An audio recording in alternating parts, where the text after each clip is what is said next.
Hey everyone, what is up, and welcome back to the channel. Welcome back to another video. This week is week 2 in our 4-part series all about Walt Disney World must-dos. This week we are traveling over to Epcot. Again, I've broken it down into my must-do rides, must-do food, and must-do entertainment. So, without further ado, let's jump right into Epcot. So, Epcot, let's jump right in and start off with what I have as my Epcot must-do rides. Now, my must-do ride list for Epcot is slightly longer than my list for Animal Kingdom. I have 6 rides on my Epcot must-do list, so let's jump right into it. So, first on this list, right at the front of the park, the first attraction you're going to get to, Spaceship Earth. Spaceship Earth is great because it is a continually moving ride, so the line for it, even when it looks long, really never stops moving because of the way the ride is set up. That is a great perk for it.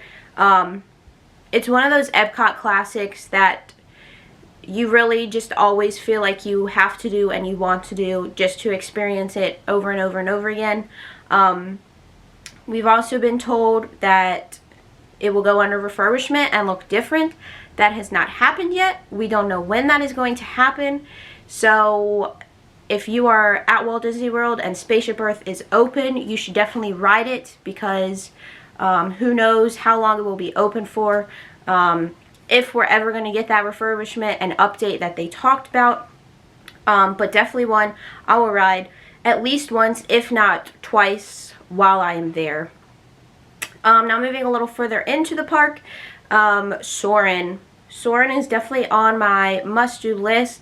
I will say the line for this one can get long and it moves pretty slowly because there's only so many people they can fit on the ride, and it is kind of a longer ride. So be prepared to wait for this one, but in my opinion, waiting for this ride is worth it. If you are able to snag that Genie Plus reservation, definitely do that for this ride. But if not, I would suggest waiting for this one at least one time. It's similar to Flight of Passage over at Animal Kingdom, minus the 3D glasses. And it's like you are flying over different locations of the world. So definitely a cool experience, definitely a fun ride, great ride for kids that are tall enough to ride this ride. The pre-show video with Patrick is probably my favorite pre-show video of all the rides in Walt Disney World. Nice work, pal, is something that my family and I say all the time, even when we're not at Disney. So definitely love that ride, love the setup of that ride. Definitely one I would wait for, even if the line looks a little bit longer. Now, next ride on my must-do list, in the same house as Soarin', is right downstairs, Living with the Land. This ride is not the most exciting ride you're going to find at Epcot, but it's educational. What's better than education at Disney? It is a great ride for cooling off and resting your feet on those hot park days. But it's also cool to learn about the way that Disney grows their plants, and to learn that the plants they're growing there are actually the things that you are eating when you eat at the different Epcot restaurants. So definitely a cool ride to experience. Typically doesn't have a long line because not many people are going to waste their time riding this ride, but I don't think this ride is a waste of time. I actually enjoy this ride, and it is one I will do at least once while I am there. Now, moving over across the park from Soarin' and Living with the Land is Test Track. Test Track is a super fun ride, super cool ride, but not one I would wait probably more than 45 minutes or so for. This ride is notorious for breaking down. There have been countless times I've waited a long time in line only to get to the front and find out it has broken down. Now, sure, they used to give you a fast pass to come back. Now it's probably the Lightning Lane Genie Plus to come back and ride it later once it is up and running. And that's great because you will get to experience it, but you did just waste all that time in line, only to have it break down. So again, not one I would wait more than 45 minutes or so for, I would hop in the single rider line if I'm by myself. But definitely one, I say experience it at least once, because it is a cool ride. Maybe not the best one for kids. It does go pretty fast, does go through some dark parts. There's one little jump scare part that I know always scared me as a kid. But super fun ride, great to experience it at least once, but not worth a super duper long wait. Now, moving back into World Showcase, I have 2 rides back there on my must-do list. The first one is in Mexico, so the first country you will get to if you go around the World Showcase the right way. You always should go left, start in Mexico, end in Canada. That's my opinion. Anyways, the ride in Mexico, the Grand Fiesta Tour starring the 3 Caballeros, I might argue is the best ride in Epcot. I don't know why, I just love that ride. It never has a long line, super cool colors, super good music. Again, another great opportunity to cool off and rest your feet. One I will do multiple times if the line is not long, which I've never waited more than 5 minutes for that ride, which really just means walking through the queue and getting on the boat. Great ride for kids and adults, people of all ages, so definitely one I put on my must-do list, definitely one I would recommend to you anytime you go to Epcot. And then the last ride on my list is found over in Norway. It is the Frozen Ever After ride. Took the place of Maelstrom. And it is a great ride, fun ride, especially if you are a Frozen fan. The queue really makes you feel like you are in Arendelle. Super immersive. The animatronics on that ride are great. You get to hear all the Frozen soundtrack. So super fun ride. Another one where the line can get pretty long and does not move the quickest, but also one I would suggest waiting for at least once, especially if you have some Frozen fans in your party. Now that is all of the rides I have on my Epcot must-do list. So let's move into Epcot must-do food. Now my food list at Epcot is significantly longer than my must-do food list over at Animal Kingdom. Partly just because I've eaten at more places at Epcot. Epcot definitely has some great places to eat given all of the countries around World Showcase. So let's jump right into it. So, the first one I have on my list is Coral Reef.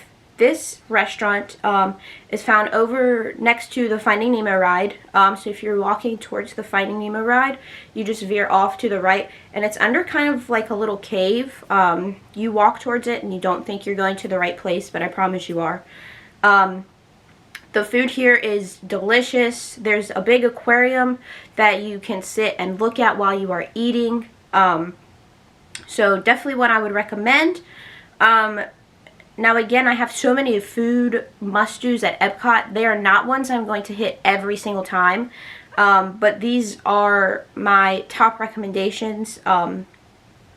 And ones I try to hit if I'm at the park multiple times. These are all the ones I will try to hit over the different days.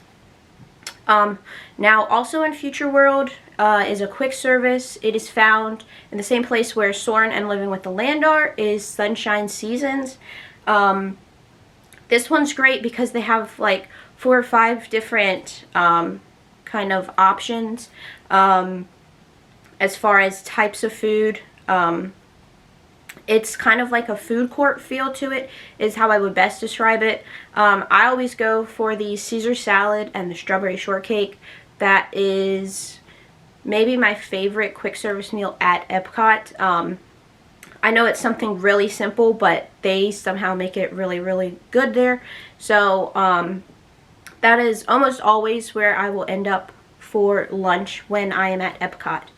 Now, if I don't end up at Epcot, or if I don't end up at Sunshine Seasons for lunch while I'm at Epcot, then I will end up at La Cantina de San Angel over in Mexico. It is the quick service restaurant right outside of the Mexican Pavilion. It's super delicious. I always get the chicken tacos. They are great. They have a pretty good amount of seating. I have been a couple of times and not been able to find seating there and ended up eating on the ground or on the notorious Epcot tables, also known as trash cans. But definitely one I would recommend, especially if you enjoy Mexican food. Now, going inside the Mexican Pavilion, they have San Angel Inn. That is the table service of La Cantina de San Angel. So sort of the same food, just a little bit more upscale, bigger portions because it is a table service restaurant. But at that one, you get to sit and watch all of the boats pass from the Three Caballeros ride. Great food, great atmosphere. So definitely one I would recommend. And would have as a must-do if I was hitting Epcot more than one day on my trip. And then moving around to Italy, Via Napoli is the restaurant found in that pavilion. It's all the way at the back of the pavilion. It's super delicious. They have super good pizza. I've gotten pasta there that's really good. So that is another one that I would for sure recommend for lunch or dinner. The pasta I had when I was there wasn't too heavy, wasn't too big of a portion, so definitely something you could do for lunch if you had somewhere else you wanted to go for dinner later in the day. And then the last food that I would recommend here are the food booths. If you are there for any of the festivals, they're going to have all the different food booths that aren't offered when there's not a festival going on. So definitely always something to check out there. Check out the menu, see if there's anything you want to try. When I go on my trip, I will be there for the Flower and Garden Festival, and I've already started looking at the menus for the different booths and deciding what I want to try and where I want to go. So definitely looking forward to trying all those different food booths and seeing what good stuff they have to offer for this Flower and Garden Festival. And then that is all the restaurants I have on my must-do Epcot list. I know the newest one, Space 220, I've heard great things about it. I've heard great things about the food, great things about the atmosphere, great things about the experience. I have tried to get a reservation for it and have been unsuccessful. I will keep trying and see if I can snag one before I end up at Epcot, but it's not looking too good right now. But I'm looking forward to those food booths and trying all of those. So we will see what happens with that. And then moving into the last category, which is entertainment. Epcot has different entertainment at each of the different countries in the World Showcase. I know because of COVID, some of those aren't happening. Some have gone away permanently. Some of them have come back. The mariachi band in Mexico is a great one to stop and watch if they're out playing while you were walking past. Voices of Liberty and the American Pavilion are great to stop and watch. Other than that, I don't really have much in the way of must-do entertainment on my list. Harmonious is new since I have been there, so I haven't put it on my must-do list quite yet, although I am a big nighttime entertainment fireworks fan, so I'm sure after I see it in April, it will definitely make its way onto my must-do list. But for right now, given that I haven't seen it yet, and I don't know how I truly feel about it, I haven't added it. So that is all I have in the way of entertainment, food, and rides. Epcot is a great park for walking around and exploring things. Eating, it's a great park for eating. So that's really what I strive to do when I go to Epcot, is do those things rather than spend a lot of time waiting for rides and such. But that's all I have for you for Epcot. Make sure you hit that subscribe button and turn on that bell so you are notified every time I post, because next week is part 3 of our 4-part Must Do Disney series, and we are making our way over to Hollywood Studios, which is a park I love. It is probably tied for my top favorite park. We will talk more about that park next week, so make sure you subscribe and follow along so you don't miss that. Make sure you smash that like button and leave a comment down below of your must-dos at Epcot. Engagement on this video is super helpful for me, super helpful for getting it shared, and super helpful for knowing what you guys like and what you want to see. Like I said last week, please continue to share these videos. We gained some new subscribers over the past week. We got some more views on my videos, which is super awesome, and I'm super appreciative. So continue sharing. Make sure you head over to Instagram and follow me at Opal's Disney Corner.